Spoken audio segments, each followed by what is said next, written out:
네, 김동석 대표님 안녕하십니까? 네, 안녕하세요.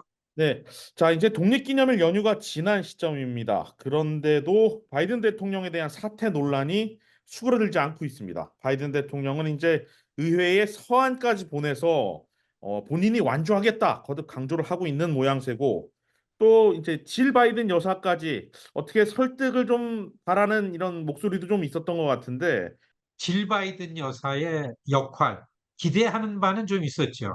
네, 그런데 그날로부터 지금까지 제일 강력하게 옆에서 계속 여기에 있어야 된다. 이 질 바이든 여사예요. 알고 보니까. 후보 토론회 이후에 한 2주 동안 휴가였었잖아요. 네, 워싱턴 DC의 연방 상하원들이. 이제 네, 막 워싱턴에 들어와서 이 부분에 대해서 논의하고 의원총회도 하고 막 하는데 이거가 가장 큰 압력일 텐데 뭐 바이든 대통령답게 찍소리 못하게 눌러놨잖아요. 막 그 지역에 있을 때는 누가 막 씩씩하게 한두 명이 후보 사퇴에 동의한다 이랬지만은 찰 슈머 원내대표는 나한테 아무 얘기 물어보지 마라. 우리는 조 바이든으로 간다. 뭐 여기서 흔들리지 않아요. 네. 하원 제프리 하킴스도 그냥 의원총회로다 의견만 물어볼 뿐이지 바이든 후보에서 움직이지는 않고 있습니다. 이미 후임이 나름대로 정해져 있기 때문에 향후 11월 대선까지 촉박하게 교체가 이뤄지지 않아도 어느 정도 충분히 민주당은 가능성이 있다. 뭐 이런 여론들도 좀 느껴지고 있거든요. 좀 어떻게 보십니까? 7월 4일 연휴 지나면서 7월 6일까지에 집계된 거를 보면은 굉장히 많이 차이가 벌어지고 반영이 됐습니다. 이제 다음 주가 그 공화당 위스콘신 밀워키 전당대회입니다. 그렇죠. 컨벤션 효과가 있죠. 공화당이 컨벤션 효과를 좀 누리면은 다시 이 지지율은 벌어지지 않겠는가. 음. 여기에서 혹자들, 전문가들은 바이든이 자진 사퇴를 하면은 충분히 훌륭한 대통령이고 국가를 위해서 자기가 대결단을 하는 걸로다가 보여질 수가 있다. 그러면 후임은 카멜라 해리스죠.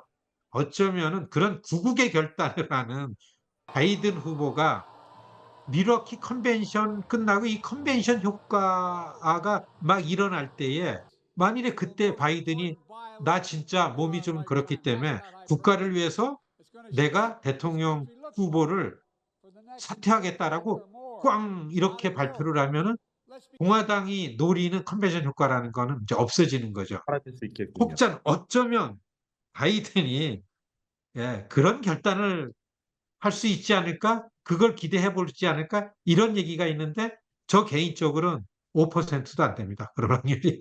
그렇게 보여집니다. 알겠습니다. 그래도 36년, 30년 이상 상원의원을 하고 8년의 부통령, 그리고 4년의 대통령, 이 정치적 경험과 정무적인 판단력을 결코 무시할 수 없다. 이런 의견도 사실 있지 않습니까? 말씀하신 것처럼 바이든 대통령은 오랜 경륜이 있어요. 제일 어린 나이에 상원의원이 됐잖아요. 이렇게 해오기 때문에 충분히 자격은 있다고 봅니다. 그런데 이게 왜 이렇게 꼬였나 하면 우리 시청자 여러분 이걸 알아요. 오바마 대통령이 부통령으로 지명을 해서 8년 부통령을 했잖아요.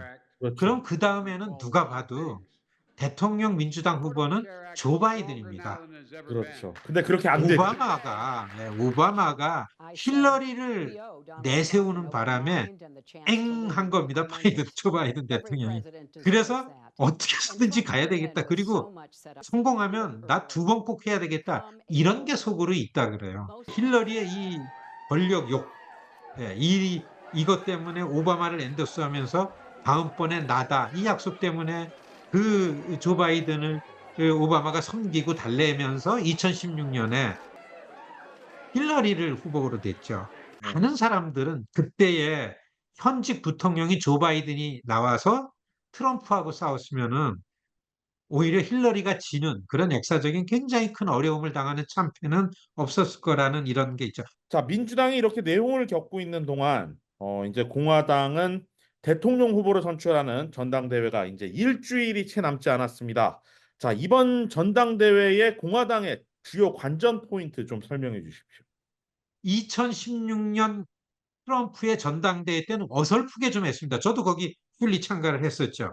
이 저 폴 라이언이라든지 테드 크루즈로다가 이 트럼프를 바꾸려는 한쪽에 반란 움직임도 있고 가지고 굉장히 혼란스럽게 돼 가지고서 보냈지만은 그때에 비하면은 해야 될 과제에 대한 정책이나 이슈 같은 것들이 비교적 먼저 후루다가 해가지고 좀 정리된 거가 좀 나오지 않을까. 이런 게 어떻게 돼 있는가를 보는 게 이번 미러키 공화당 전당대회의 관전 포인트라고 할 수 있습니다.